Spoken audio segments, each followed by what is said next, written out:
Hi everyone, I'm Dr. Shayla Muchler. I have a PhD in Aerospace Engineering Sciences, and this is a really exciting video for me to share. It's very special to me because it's actually my PhD defense.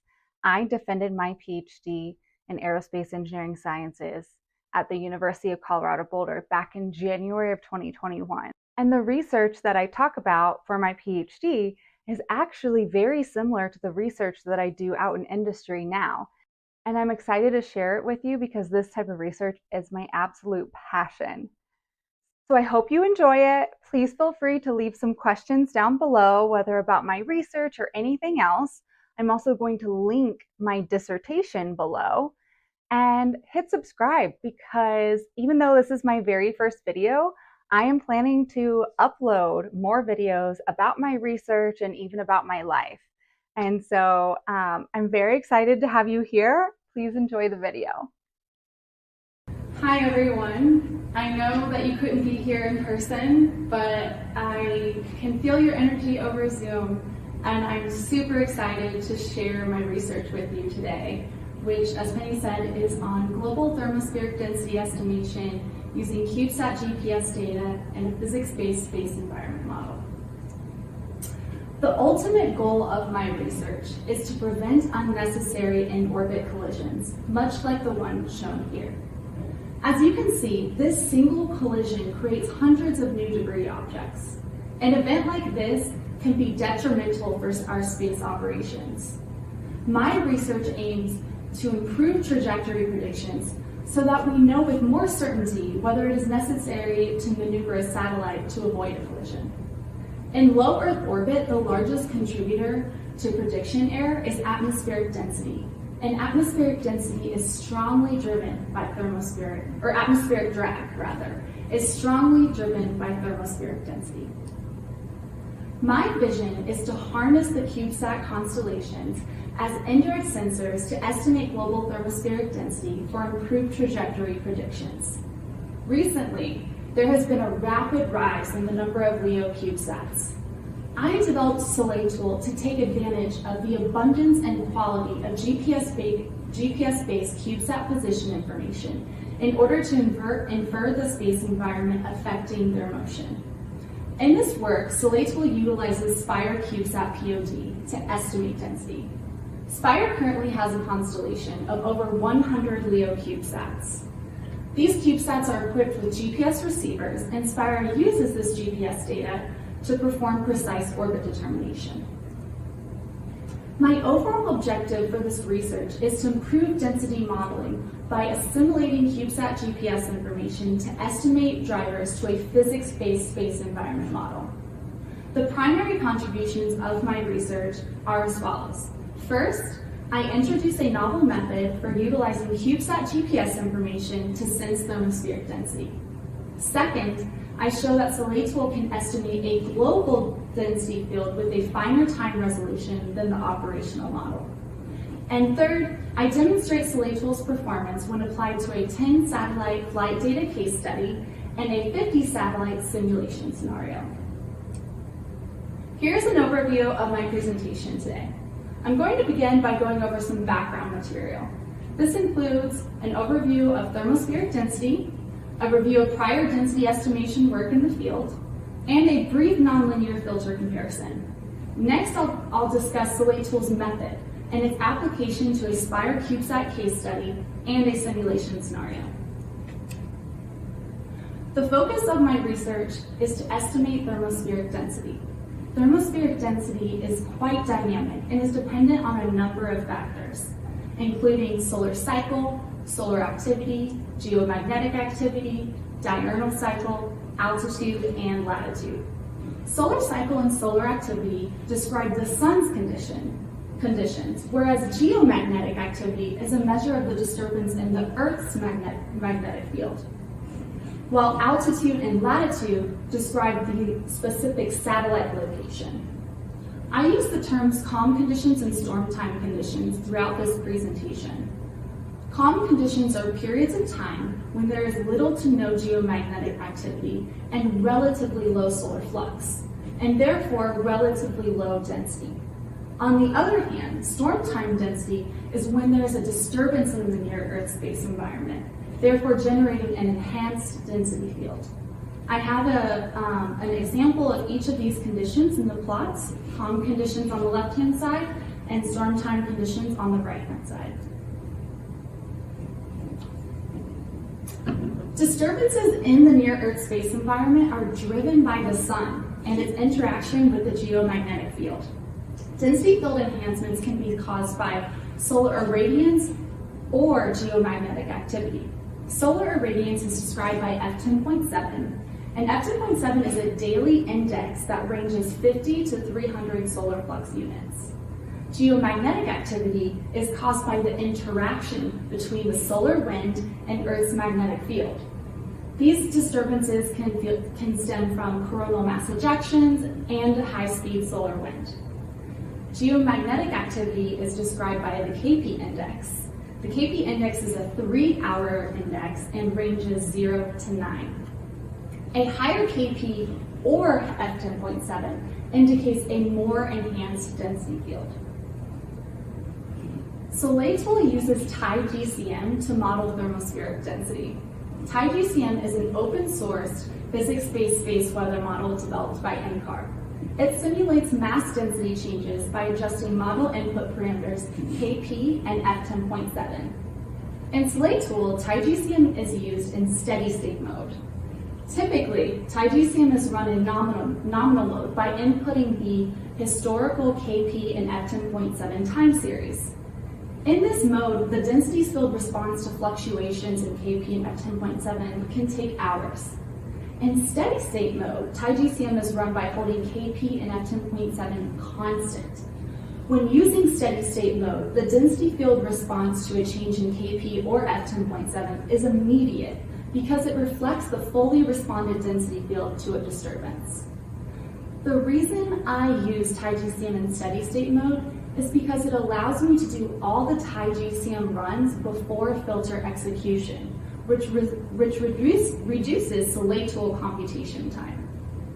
However, there is one drawback to using TiGCM in steady-state mode, and that's that it limits the dynamics captured by the model.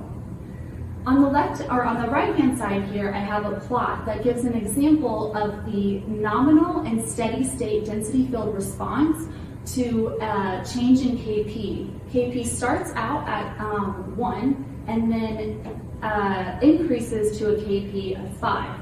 And as you can see, the nominal density field response is gradual, whereas the steady-state density field response is immediate.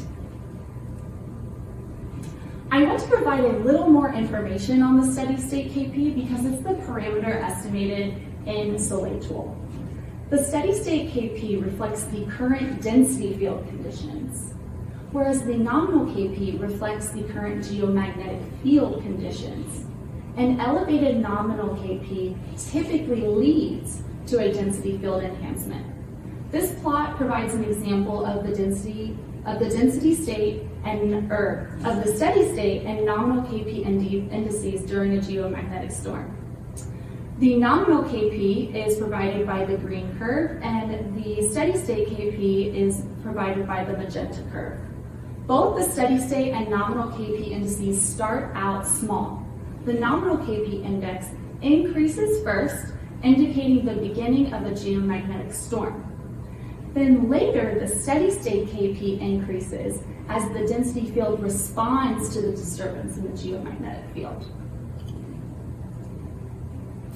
Atmospheric drag effectively reduces orbit energy and therefore perturbs a satellite's trajectory. Drag is dependent on satellite velocity and physical characteristics, as well as thermospheric density. Here's a plot that shows how much a satellite's trajectory is affected by density fields at various levels of enhancement.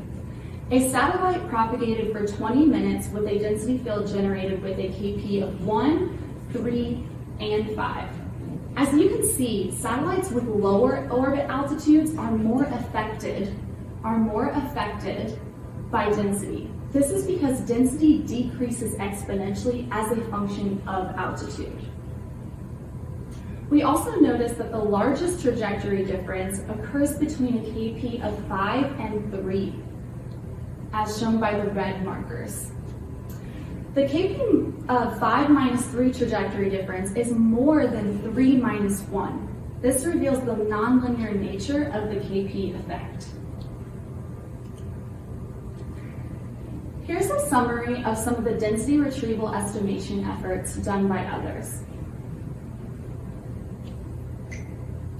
I described each one by the objects used, the measurements applied, the type of density model used, and the overall resulting estimated density. HASTEM is the density model used operationally. It uses radar data of 75 plus calibration satellites, combined with an empirical model to estimate global density. Soleil tool and the effort by Sutton et al., which I contributed to, have several commonalities. Both assimilate GPS measurements of CubeSats with a physics-based density model in order to estimate a global density field. However, Soleil tool uses a density coefficient as an intermediate measurement, whereas Sutton et al. use the energy dissipation rate. So lastly, we have the SWARM mission. And SWARM estimates the local density along its satellite trajectory only. And it does so using only its accelerometer and GPS data. I will be comparing to HASTEM and the SWARM-derived density throughout this presentation. Now I'm going to briefly talk about the nonlinear filters that I applied in various stages of my research. Using satellites to estimate thermospheric density is a challenging estimation problem that requires special filtering methods and numerical techniques. A few of these filtering methods include the unscented common filter, the UKF, the ensemble common filter, an ENKF, and the particle filter, the PF. When I first developed a density estimation filter, I choose to use a POENKF, which is a partially orthogonal ensemble common filter, and this is a type of ENKF. The true strength of an ENKF is estimating a high dimensional state while using a large number of measurements. The POENKF was the perfect choice for this stage of my research because I was using radar measurements from a large number of debris objects to estimate a high dimensional spatial grid of density. The initial Soleil tool method is when I started using a two-step filtering process. In this version of Soleil tool, I used a UKF to estimate a time-varying acceleration due to drag, and a PF to estimate a two-element state of KP and F10.7. The PF was the perfect fit for the second filter because it's only estimating a two-element state. The PF actually becomes intractable when states have a large number of elements. Now, in my current version of Soleil tool, I still use this two-step filtering process, but I've replaced the UKF with a batch filter. I made this change because I moved from using debris objects to using CubeSats. This allowed me to reparameterize the state and estimate a slowly changing density coefficient of CubeSats with known ballistic coefficients. Now that we've covered the background material, the rest of the presentation is going to focus on the Soleil tool method and its application to a Spire CubeSat case study and a simulation scenario. As I mentioned earlier, Soleil tool consists of two filters, a batch filter and a particle filter. The batch filter uses CubeSat POD data to estimate a density coefficient per arc. The density coefficient is a parameter that I added to the acceleration due to drag equation right here. It multiplies the background density field that is generated using a KP of 3 and an F10.7 of 80. An arc is defined as 20 to 40 minutes of continuous POD data for a single CubeSat. Soleil runs an instance of the batch on each arc for each CubeSat. A higher density coefficient indicates the satellite is flying through a more enhanced density field during that particular arc. The batch is managing several things during processing. First of all, it's using ORCID to model the high fidelity orbital dynamics. This includes 140-degree and order Earth gravity, sun and moon third body perturbations, cannonball solar radiation pressure, solid Earth and ocean tides, and relativity. In addition to that, I augmented ORCID to include a new acceleration due to drag model that incorporates three things. The TIE-GCM thermospheric density model. It also calculates a time-varying cross-sectional area using the satellite geometry model shown here, and the attitude information. An example is right here of the attitude information. And lastly, it also incorporates and computes a time-varying drag coefficient using Sutton's force model. So, next, the particle filter assimilates the batch density coefficient information from several CubeSats in various locations to estimate a KP index that represents the global density conditions.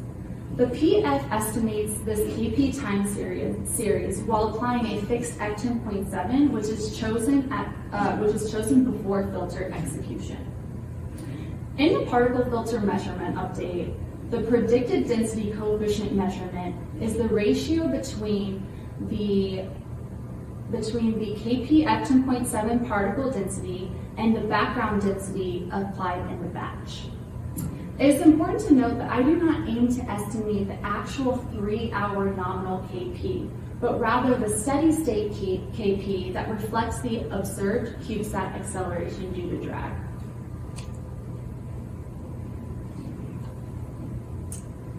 Throughout this presentation, I'll be exploring the application of two different PF approaches within Soleil. Approach 1 estimates one global KP using information from an hour or more of density coefficient measurements. In the second approach, I estimate a low and high latitude KP separately. I do this to determine if the polar density field responds faster to a geomagnetic storm than the low latitude region. The KP time resolution applied in the particle filter is determined by the amount of available CubeSats and density coefficient measurements. Lastly, Soleil uses the estimated KP time series in fixed F10.7 as input to TIE-GCM to produce the global estimated density field.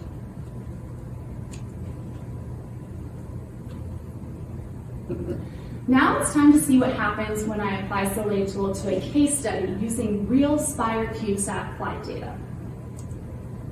For this case study, I used data from 10 Spire CubeSats for May 10th through 21st, 2019.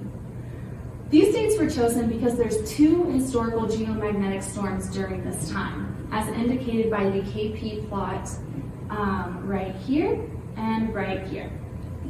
A fixed F10.7 of 80 solar flux units is applied in Soleil for this particular case study due to the behavior of the historically measured F10.7. As you can see here in this table of the Spire CubeSat properties, the majority of the satellites used in this case study are in polar sun-synchronous orbits with relatively higher altitudes.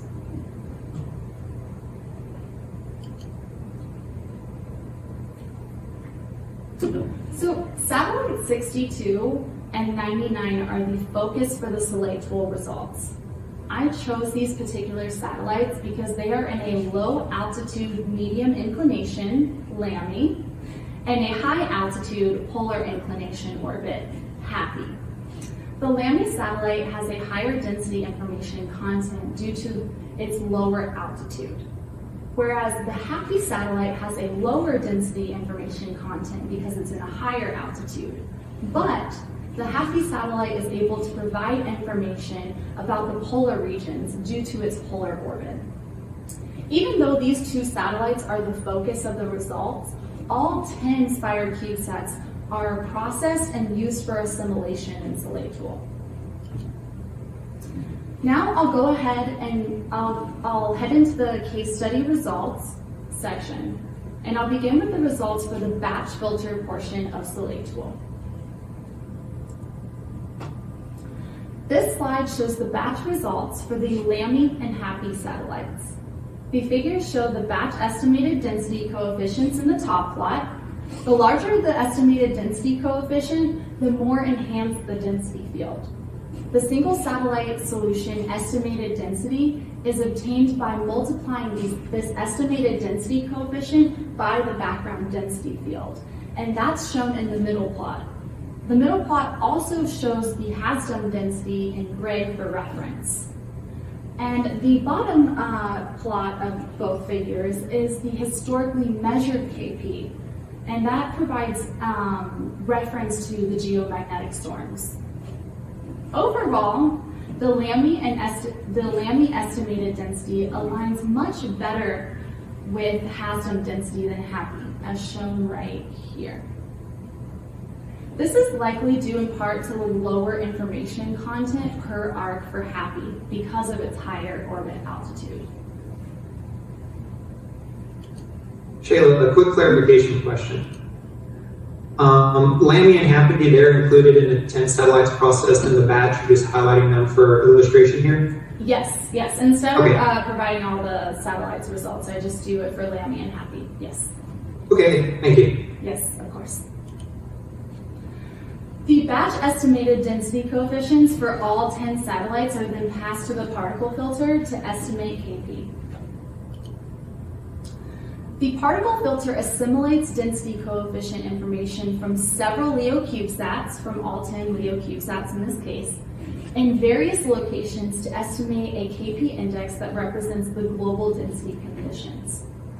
Here I show the results for approach 1. And approach 1 estimates 1 global KP per 1.5 hours of density coefficient measurements. Here we have a plot of the particle filter approach 1 estimated steady state KP.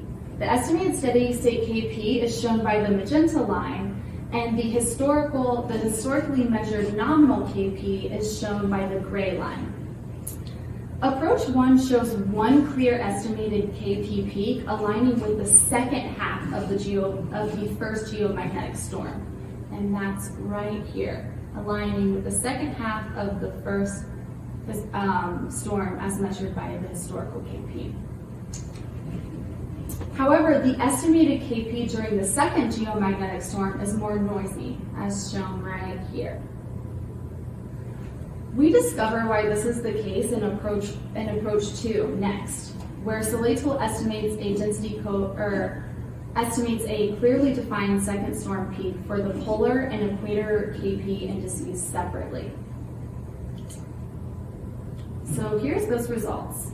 So approach 2 is really interesting because I had hypothesized that the high latitude KP would respond faster to the geomagnetic field disturbance, and this is actually the case. So as you can see here, Soleil Tool estimates an enhanced density field in the polar regions almost immediately, while the low latitude KP index does not peak until later. So we can see that right here, low latitude peaking later. This is because energy from a geomagnetic field disturbance enters the polar regions first before being transported to the equator region.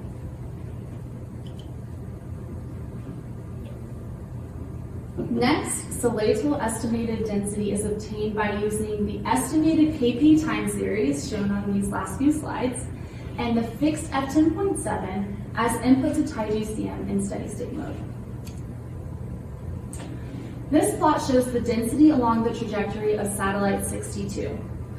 So in the top plot, I show the batch single satellite solution estimated density, which I had shown earlier in the presentation. Again, this is only using information from that particular satellite, and in this case, satellite 62.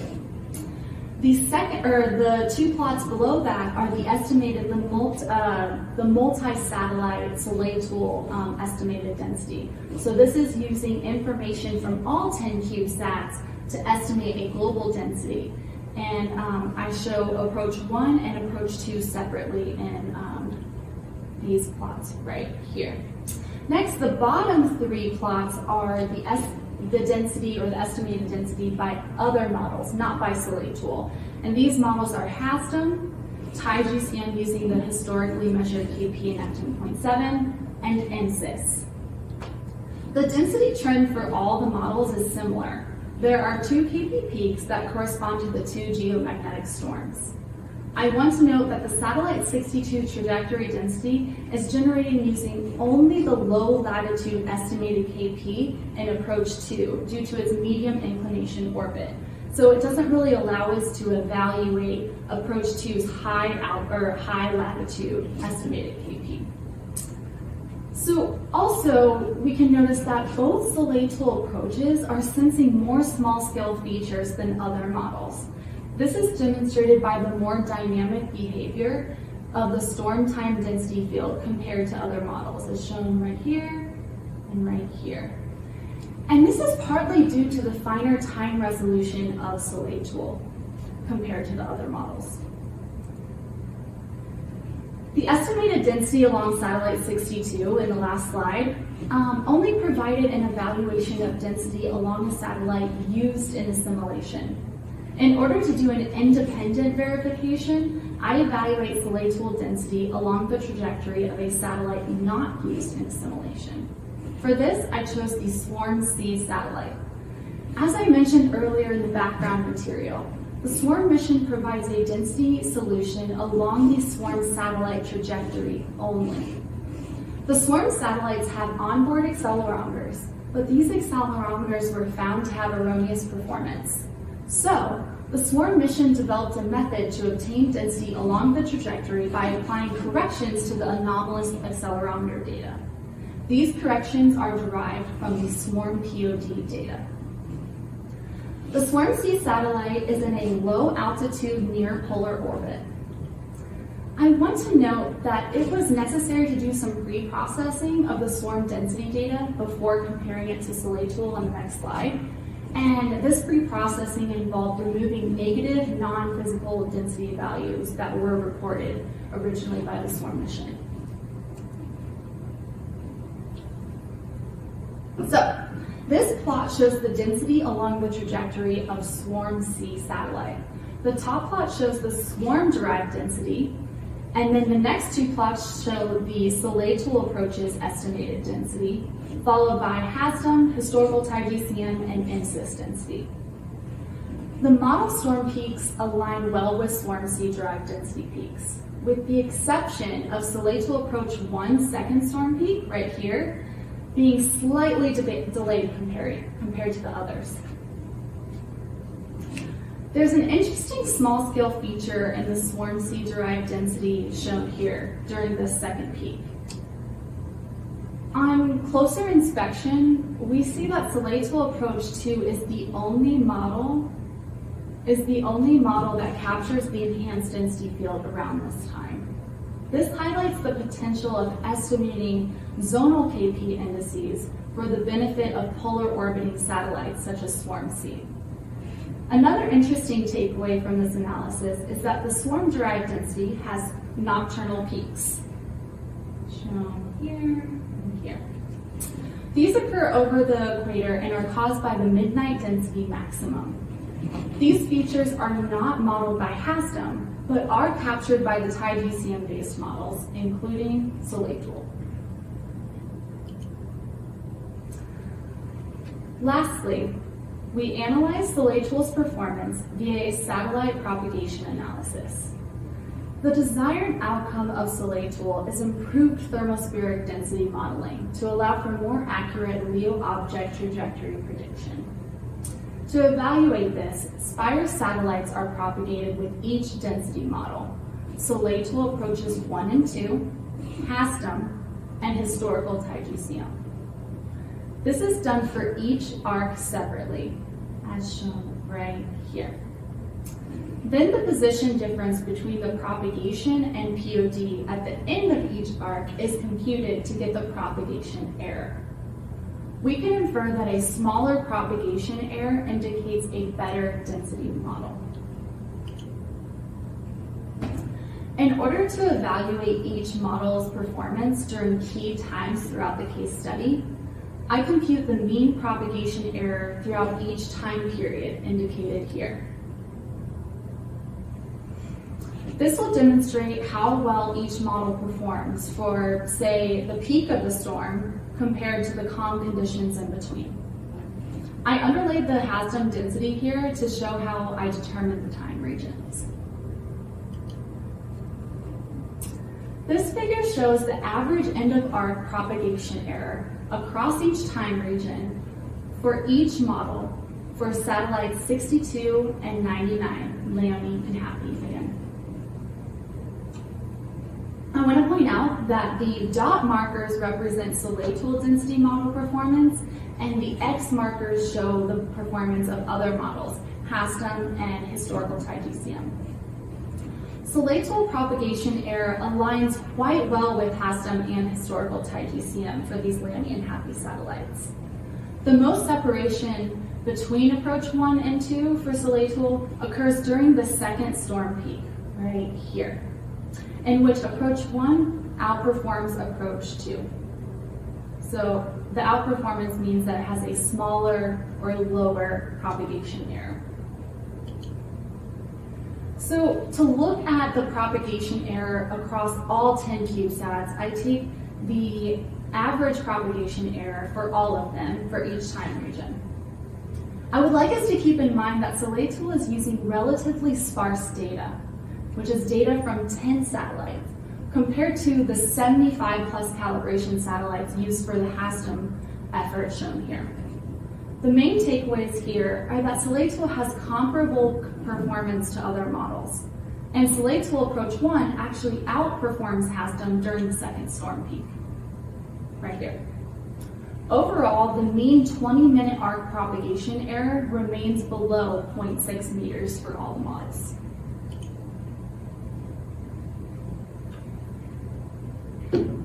So this Spire CubeSat case study demonstrated Soleil's performance in several ways.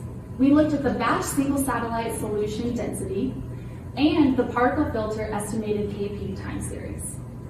Then we compared Soleil estimated density to the swarm-derived density, Hasdam density, historical TIE-GCM, and MSIS density. Lastly, we did a propagation and error analysis to look at the propagation performance of each model. Some of the things that we discovered are that approach 2 polar region density actually does become enhanced faster than the low latitude region. We also learned that the finer time resolution allows Soleil to capture small scale enhanced density features not modeled by Hasdam or some other models. And also that approach 1 slightly outperforms approach 2 for this particular case study. Now I'm going to briefly share Soleil's application to a 50 satellite simulation scenario. So this simulation scenario takes place on May 10th through 14th, 2019, in which 50 satellites are simulated orbiting through a geomagnetic storm. So these satellites have altitudes ranging from 390 to 510 kilometers. They have various inclinations ranging from equatorial orbit to polar orbits. And I want to point out that the satellites are simulated with constant ballistic coefficients, but the magnitude of the ballistic coefficients are similar to the actual Spire CubeSat ballistic coefficients. But again, amidst the complexities of the changing altitude and effective cross-section encountered in the Spire CubeSat flight data. So this simulated geomagnetic storm is modeled after the historical storm that occurred during this time period. So I don't know if you recall, but in the case study, we actually looked at both of these historical storms. But for the simulation scenario, I focus on this first storm here and go ahead and add in calm conditions before and after in order to focus on that single storm conditions. I also go ahead and interpolate the KP so that instead of using a 3-hour KP index, for the simulation scenario, I'm using a 1-hour KP index. And I also add 3 additional small-scale features shown right here in order to add to the complexity of the storm, just to see if Soleil Tool might pick up on those smaller scale features. The historical F10.7 is simulated as is with no alterations. In the simulation scenario, the satellites are propagated with high fidelity orbital dynamics. This includes acceleration due to drag using the simulated density from TIE-GCM with the KP and F10.7 shown in this plot, and also includes the 140 degree and order Earth gravity, Sun and Moon third body perturbations, cannonball solar radiation pressure, solid Earth and ocean tides, and relativity. So once I propagate those simulated satellites, I can generate the POD measurements off of the trajectories. And I want to note that I use various arc lengths for these CubeSats, ranging from 20 minutes to 39 minutes.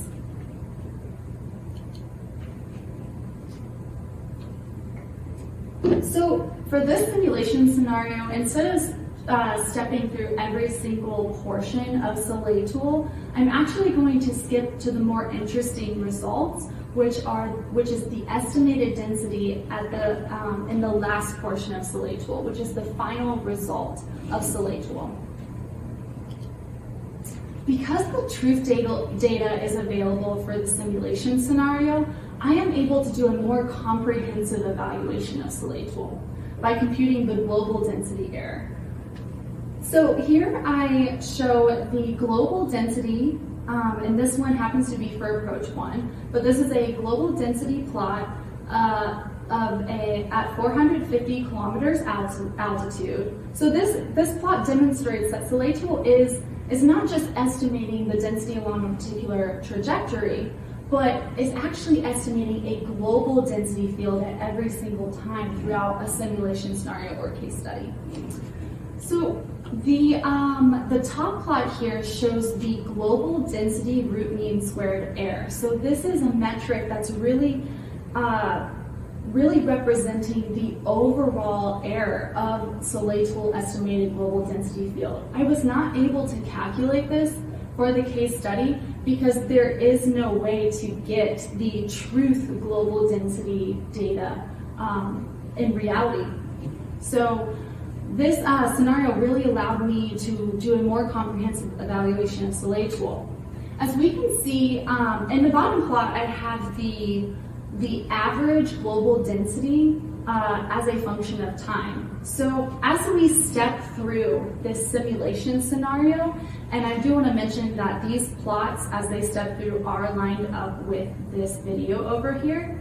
So you can see that as we enter the geomagnetic storm, the density field does indeed become enhanced, and the enhancement lasts and lasts.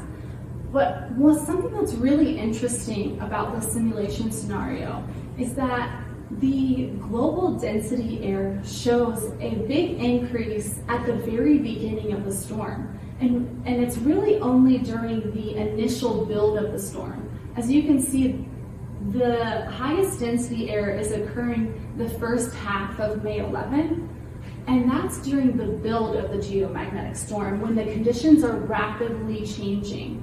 But as even at the peak of the storm, once it gets to the peak and later on, the global density error decreases, and Soleil Tool is able to much better estimate the density field here. And this is very interesting to me because I almost expected that maybe during the full extent of the peak storm time conditions we would have this higher density error, but it's really only occurring having the higher density error during the changing conditions as the storm builds. I do want to point out that this 20% to 25% density error is still relatively low. and that there seems to be a threshold around 5% global density error here. And the root mean squared error plot does also show the performance of Soleil approach 1 and approach 2, and it's kind of hard to see, but approach 2 does slightly outperform approach 1 for this simulation scenario. Now I'm going to briefly share some of the overall takeaways of my research.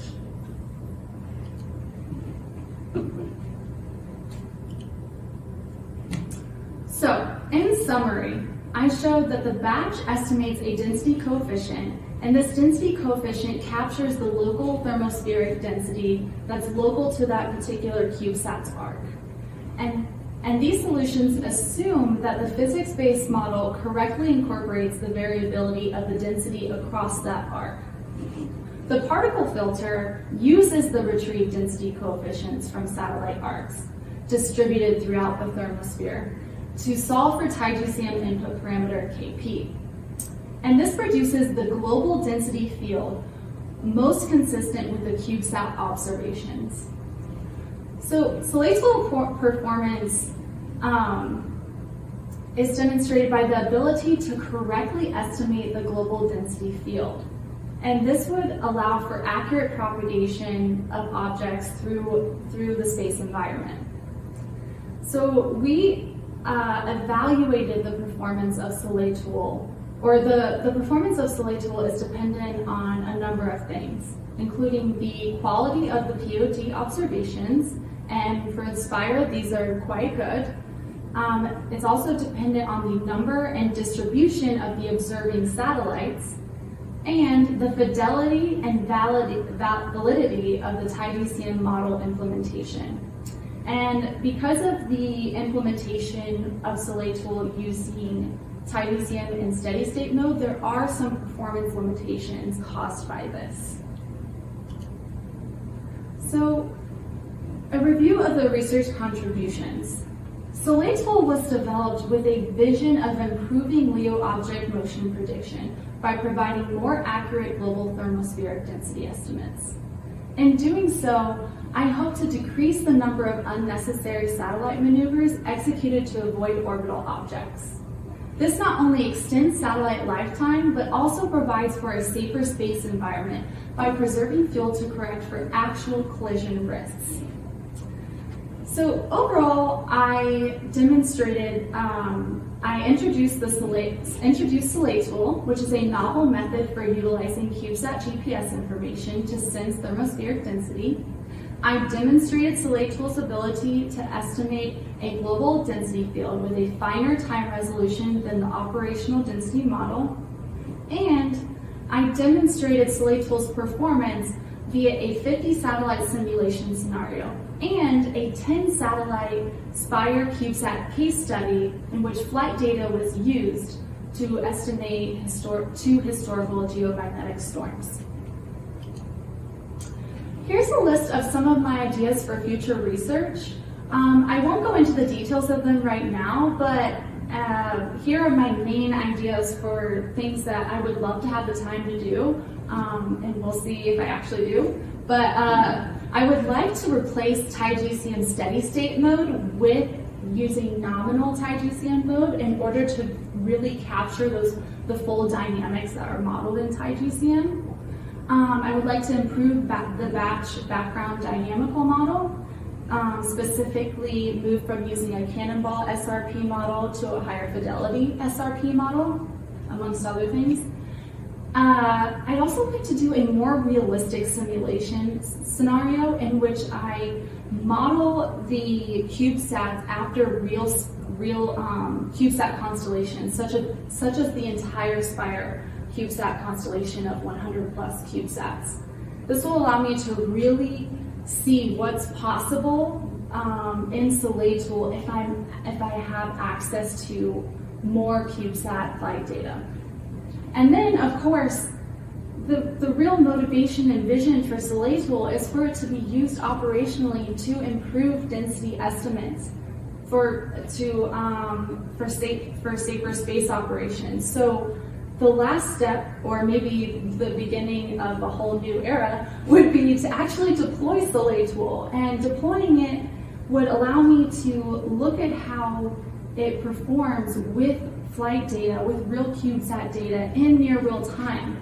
And this would allow me to tune the filter and also learn things about the space environment that could be applied for to improve our density estimates and modeling in general. So here's a list of my publications. I have 3 conference papers and also 3 journal articles, but I do want to note the last one is currently in review at Space Weather Journal. With that, I'd like to acknowledge Dr. Dallas Masters, Inspire Global for the CubeSat datasets, and also Indy Sake for funding me. And I also want to thank everyone. I want to thank Penny, my advisor, my committee members, and especially my friends and family. Thanks for supporting me throughout this entire journey. I really feel like I couldn't have done it without you.